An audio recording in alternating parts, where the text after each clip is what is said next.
5, 4, 3. Hello, my Richies, and welcome back to another episode of the Sunday Strategy Sessions here on the Make Life Rich Movement podcast. My name is Sarah. I'm your host. And on Sundays, we discuss something that is going to help you move 1% ahead in your business or your personal life. And today, we're talking about ways in which you can help yourself to implement new personal development habits as you learn them. I come on here a lot and discuss many of the ways in which I've been growing and evolving since starting the show, and certainly my spiritual growth path since, we'll say, 2010. In looking back on where I have come so far, I wanted to just first make it really clear and just state this for everyone. I am a work in progress. And the things that I bring here to you every episode are things that I myself am still working on implementing and solidifying as a habit that I'm used to doing day in and day out for the rest of my life, like breathing. And it is going to take time. I know that we can listen to a podcast episode or read a book or watch a particular documentary and feel like the person relaying the information has it all figured out. I myself listen to podcasts and different leaders that I'll look to, or different people that are just kind of leading the charge in the spiritual growth world. And, we are all evolving. We are all learning. No one on this planet is perfect. No one has it all figured out. Some of us just have certain things figured out, and we're still working on getting all the rest of it together. In recognizing that, I kind of wanted to get that out there just to let you know that, I'm here sharing my journey. It's helpful to me to hear other people's journeys, and in that camaraderie of you maybe being an individual that learns that way or evolves that way, I share my story. I share my experiences. I share my thoughts and my feelings and basically pour my soul out to you on this podcast. And I wanted to explain the ways in which I had to really, really work hard at implementing any kind of new habit for myself, let alone one that was healthy and ultimately manageable enough to embed into my day-to-day life and my day-to-day practices and my day-to-day way of evolving and existing as a person. So I wanted to start by just letting it be known that consistency and small steps are the only way to add a habit of any kind. We've all heard the adage, it takes 90 days.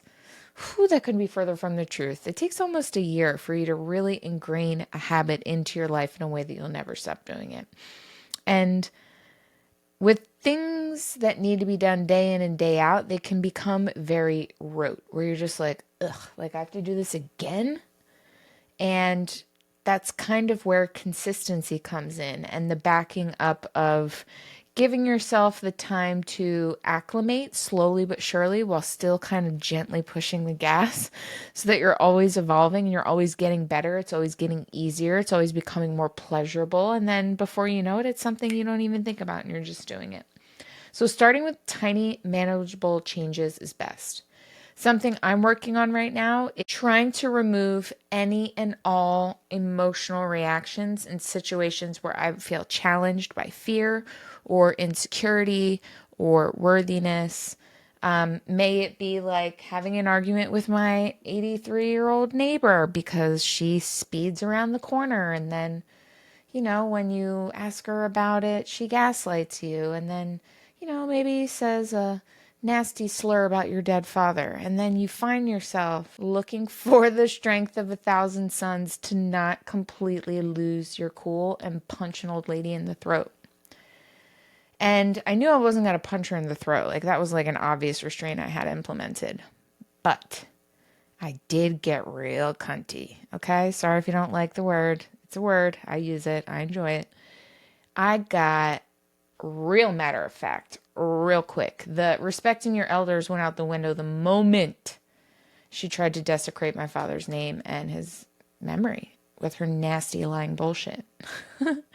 And I say this because this was honestly one of the most challenging moments with a person that I don't know well enough that I was triggered, okay? It took everything in me to not freak out. And then the minute that we parted ways, I went back into my house and I like just cried out of like sheer overwhelm of like, whoa, that was a lot. Okay. That was a lot. And like, I didn't behave terribly, but I didn't do my best to contain my cool and to reserve my emotional reaction to what is a bitter, evil, senile person that like, it's like when you're arguing afar with a fool, no one can tell who the fool is. And that's the situation I put myself in. So what I've been working on is trying to harness in how I react in the most tense of situations, because I've gotten really good at reacting in the day-to-day moments of life.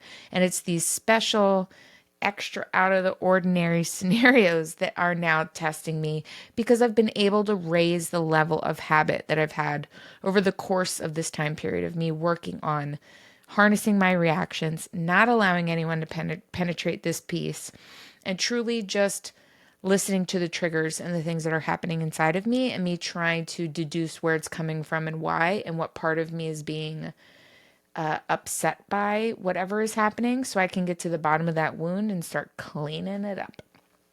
And for you, a tiny manageable change, if you were in the same scenario as me, could be you just trying not to shout or mumble to yourself in the car because the person in front of you is driving really slowly and you have to get somewhere, like you're trying to get to work. Guilty of that as well. Or, maybe your kid is just like dragging their feet a little too long and you're already late out the door to get to school, and they're going to be late for school and you're going to be late for work, and you snap. You lose it. You take all of your frustration out in that moment. Like, what are the little manageable things that we can do that can help us to not do that? The first thing that has helped me is just trying to register and recognize when my internal thermometer starts to get a little hot. If I feel myself getting antsy, if I feel myself being quick to react, in that very moment, I've made it my first habit, this first manageable, teeny tiny change to be like, oh, why am I so frustrated right now? Like, nothing happening. Is everyone alive that I love? Is everyone well? Is my house standing? Our car works? Oh, great. Literally, I don't have a care in the world. I don't have a problem in the world. And even the house and the car are irrelevant. Can I breathe? Can my husband breathe? Are we healthy? Are we living? We're Gucci. But in those moments, recognizing for yourself, like, I'm too hype for this particular thing. This reaction that I've given emotionally does not match the level of interest or care I should have in this little targeting scenario that happened that triggered me. Another thing that's going to lead to consistency and just managing smaller changes with little steps that is going to lead you to be able to implement changes in a way that sticks is maybe setting a specific time each day for this new habit. For the scenario I'm telling you now about me working on my management of how I am reacting to others' actions towards me, I started journaling about it. So it's the first thing I do every day. It's not a set time, but before I start work, when I sit at my desk, take out my journal, and then I will kind of engage in asking myself why I reacted a certain way, or if there's been a certain scenario in my mind playing, I'll think that through.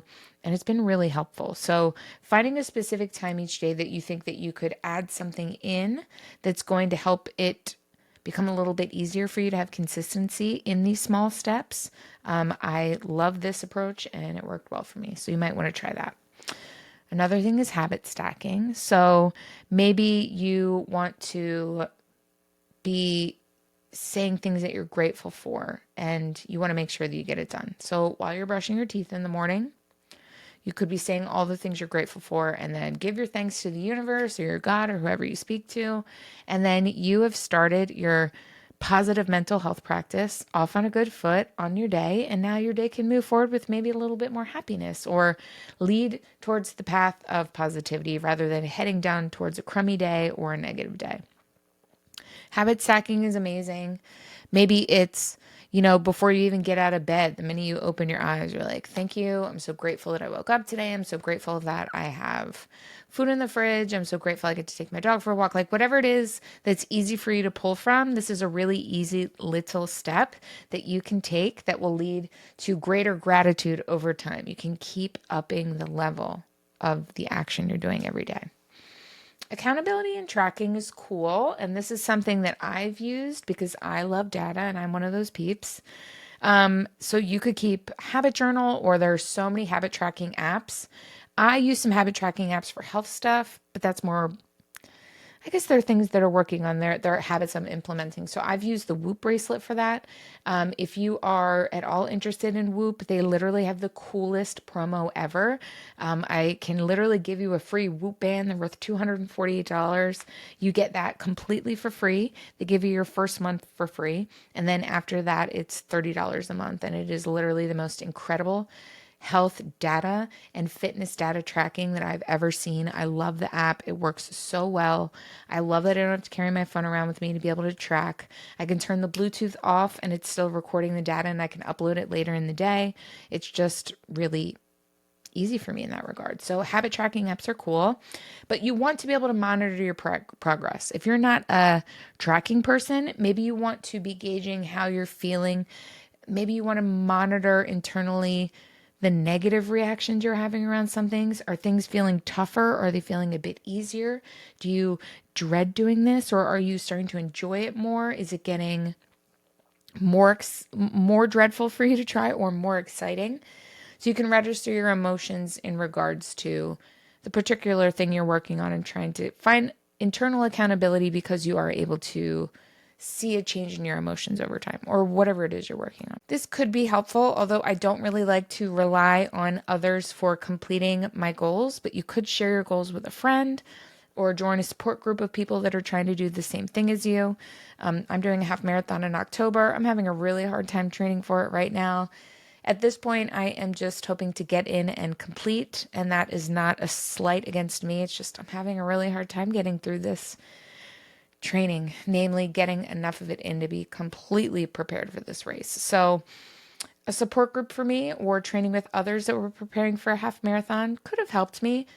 But for me at this level of what I'm working on internally for myself, I myself want to rely on just me being able to find the motivation internally rather than gathering that from others, which is a really, really, really beautiful way that I've always done it in the past.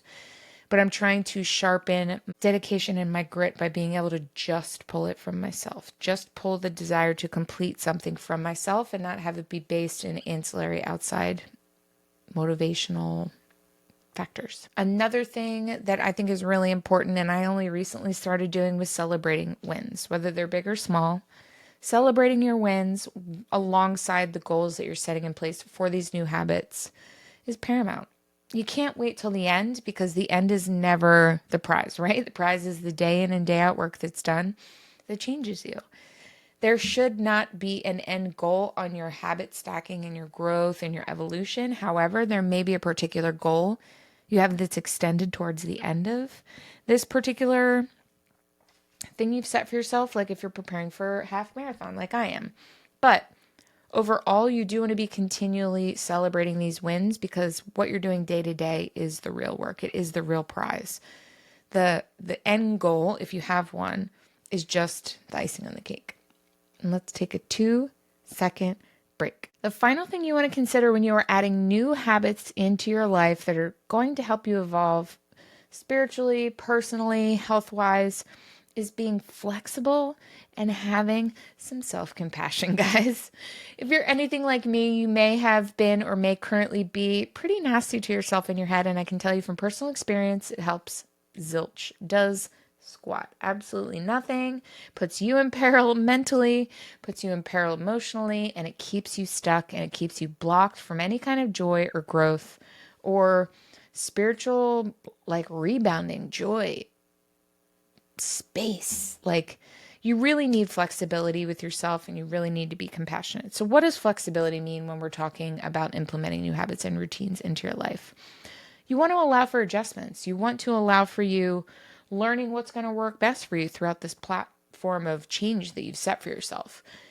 I thought that the running schedule that I had set up for myself was going to work. And, over time, I've had to adjust the expectations that I falsely set for myself for what would be a realistic training program that, with everything I have going on in life, I'm able to complete. So allowing for adjustments in your approach so that you're able to be flexible, be malleable. You want to be able to move like water over the rock, but you don't want to like totally get out of the river. Like we're riding this river. We just need to let the course go where it may. You can't be rigid and expect a straight line the whole entire time because it's not going to happen. You also don't want perfectionism to derail you, as we kind of spoke about a little bit before, but it is really important that you don't let missing a day or missing a week have any negative impact on your process. And I say this as someone that has literally not ran enough miles so far to be prepared for a half marathon race at the end of October. However, I persevere and I will keep going. The final thing is setting positive self-talk and giving yourself the boundaries and being able to reframe any setbacks as a learning experience that you're going to be able to bounce forward from without there being like this terrible gray cloud looming over your head because you feel like you failed. It's silly. Whether you completed what you wanted to or you didn't, there needs to be an absolute intense amount of self-compassion for yourself because after all, you didn't learn to walk right away with that first step, right? You didn't learn to ride a bike with that first pedal. You couldn't learn to read with that first vowel sound. It takes mountains of steps worth of walking in a direction to get to lasting change. Nothing is overnight. So you have to be kind to yourself. And I say this as we kind of started the beginning of this episode. I say this as someone who's currently going through it herself and very likely for the rest of my life will be going through this for one particular point of focus or another. We are human. We are more specifically a soul in a meat suit. And I'm just looking to maximize my time and my efforts in this meat suit. And I am giving myself all the grace necessary to know that whatever my efforts are, they were meant for me. They were given to me. I have a specific path to follow. And along that path, I'm going to be flexible. I'm going to be compassionate. I'm going to give myself accountability. I'm going to ensure that I am always consistent, but with kindness. And I'm never, ever, ever going to overstep and jump too big out of rushing or fear. I'm going to take those small day in and day out steps and allow them to evolve and make me into the very next version of me that I'm supposed to be. I hope this was helpful, my Richies. I thank you so much for tuning in every episode. We have a really fun episode this Tuesday and, matter of fact, this Thursday. So I look forward to hearing all of your feedback from both of those episodes. And if this episode helped you at all, it would mean the world to me if you could screenshot it or share it or send me a little DM or an email and let me know what exactly about this episode touched you or helped you with something you've been working on. It truly means the world. Thank you so much. I will see you this upcoming week. And as always, make life rich.